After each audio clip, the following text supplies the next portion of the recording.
Live from San Diego, this is the Fox 5 News at 6. Nearly a dozen professional golfers, including San Diego's own Phil Mickelson, are suing the PGA after being suspended for their involvement in the Saudi-backed Live Golf League. Among the 11 players are Mickelson and Bryson DeChambeau, who claim the PGA's restrictive policies are trying to limit the number of golfers who can compete with Live, which in turn limits Live's ability to complete its tour. The golfers are seeking unspecified monetary damages and that their suspensions from the PGA Tour be lifted. To date, a total of 17 golfers have been banned from participating in PGA events for playing on the Live Golf circuit. And to talk more about the lawsuit itself is Wendy Patrick, president of Black Swan Verdicts, Threat Assessment and Consulting. And Wendy, thank you so much for helping us sort this one out. It's a pleasure, and it's also a very practical problem, let's say, for the sport of golf. And what do you mean by that?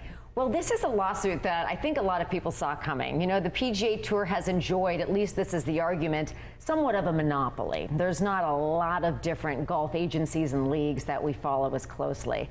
So for them to be, for the Live to actually be, as the lawsuit alleges, poaching prominent players, all right, that's kind of what the PGA is arguing, that golf shouldn't be for sale as a sport. And part of the argument the PGA is making is what sport is next if we're going to say you can just pay for play, quite literally, in luring away these players.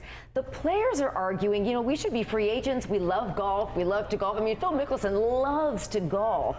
So he's gone on record saying, you know, I love the sport. It's very spiritual. It's enjoyable. And the players that are being suspended are saying, why shouldn't we be able to play where we want? Why should we only have to be forced to play for the PGA? So it's an argument that actually might be something that other sports might want to look at. Well, back in the 90s, we know the PGA kind of faced this before, something similar. In 94, I think it was. I remember that. Greg Norman potentially starting a league. Do they have a better chance?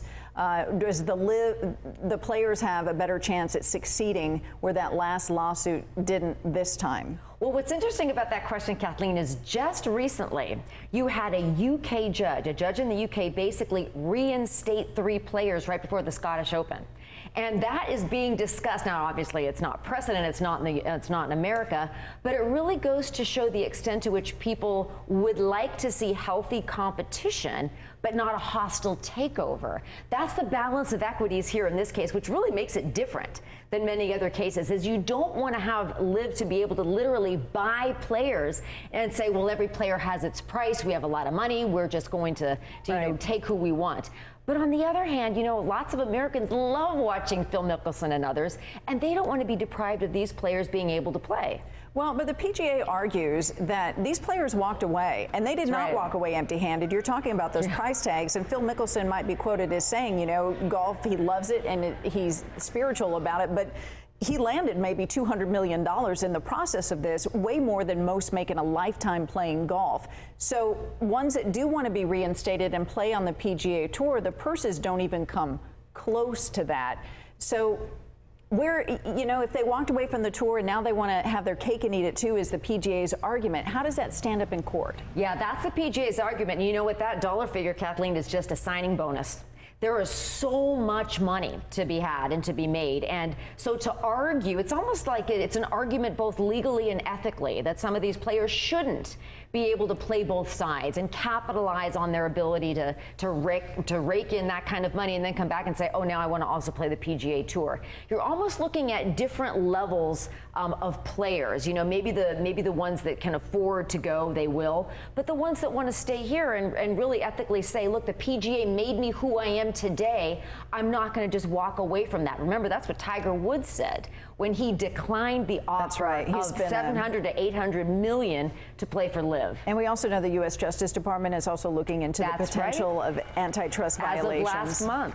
So, and really, that's what the suit's about. It's an antitrust suit. So if you look at the equities on that level as well, you know, maybe there is something to that argument.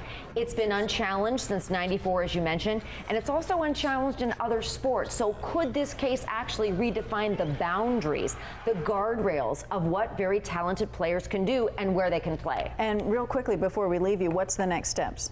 Well, the next step is we're going to see, you know, how this case moves forward. The immediate next step is, can those 3 players that want to play in the FedEx Cup, will they be able to do so? Because that's next week. Yeah, and they want that ban lifted. That's right. Will the ban be lifted as it was for the Scottish Open? Everybody's talking about that, and we'll see if that happens. If it does, you know, maybe there's some hope for some of the players that have played at least 1 or 2 games or talked about playing for LIV.